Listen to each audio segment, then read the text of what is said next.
সাদা কালারের কুর্তিটা কোথায় রেখেছিল গো? কি বলছো? খাটের উপরে?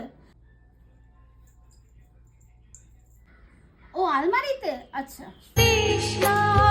আর বলছিলাম যে বাবা না প্যান্টটা খুঁজে পাচ্ছে না, কোথায় রেখেছো গো? কি ফ্যান মুছেছো? আমার প্যান্ট দিয়ে ফ্যান মুছে দিয়েছো? ফ্যান মুছনি, বাংকার মুছেছো? ওই প্যান্টটা দিয়ে বাবা চিল্লাবে তো। Oh no! खत्म। জনোয়ার মেয়ে কোনো কিছু জিনিস খুঁজে পায় না। হ্যাঁ, পুজো দিতে বসে শান্তি নেই।